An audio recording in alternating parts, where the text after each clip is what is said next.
سلام دوستان، من امیر یوسف هستم.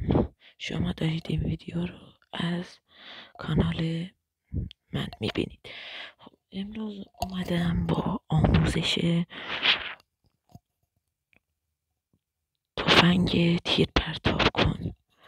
طبق کارهایی که گفته بودن یه تعدادی هم از این ویدیو رو گذاشتن، اما گفتن شاید قدرتش کمه یا نه، ولی قدرت خوبی داشت. حالا میخوام نشونتون بدم چگونه باش کار کنین. خب حالا ما یه تفنگ داریم، البته هر نوع تفنگی نیست، باید تفنگ خاصی باشه. منظور از خاص مهمه که این لوله ها، منظورم اینه، این لوله‌ای که میبینین تو خالیه، منظورم باید بعضی از مدل تفنگ ها هستن که خالی نیست. و همینطور اینجوری اصلا طراحی شده که بتونه قشنگ این ساچمه ها رو بگیره.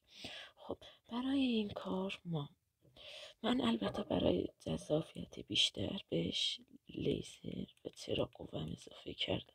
تا خواستید میتونید اضافه کنید، جالب میشه. خب این چرا روشن میشه؟ خب برای اولین کار ببینید اینجا سوراخه، حالا مدل های مختلف داره ولی این 8 سوراخ هست. ببینید دقیقا همین سوراخ اینجوری میذارید و فشار میدید. خیلی هم فشار ندین چون بالاخره کوچیکه و یکم فشار دادن میره داخل. بعد از فشار دادن شما به یک دونه از اینا نیاز دارید. میبینید به همین صورت که میبینین اینجوری میشه. بعد میذارید سر جاش، همینجوری که میبینید شد. خب حالا بریم تستش کنیم. من میخوام این فندک رو که میبینید بزنم. خب 3 2 1.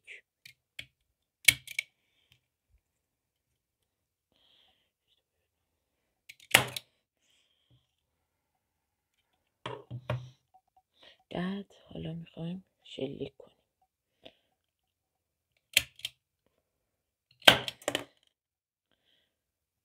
خب حالا شما میتونید کار دیگه هم انجام بدید و اون کار چیه؟ بیایید بارود، حالا این بارود خالصه. خب ببینید اگه دقت کنین داخل هر یک از این گلوله ها مقدار خیلی کمی از این بارود ها ریخته. برای این کار من اومدم اینجا. خب میتونید از باروت کپسولی یا این، یا اومدم از خورده ریزی این شکلاتی استفاده کردم. حالا برای این کار شما حالا خورده شکلاتی رو میریزید، میایید اینو باز میکنید.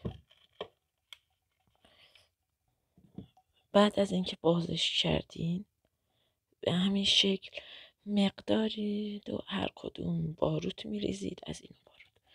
حالا خواستین میتونید کپسولی هم بریزید، این پودر سفید است. حالا من فرقی نداره، به نظرم این پودر کپسولی قوی تره. خواستین فرقی بریزید، بعدش گوله بذارید تا چند برابر قدرتش رو افزایش میده.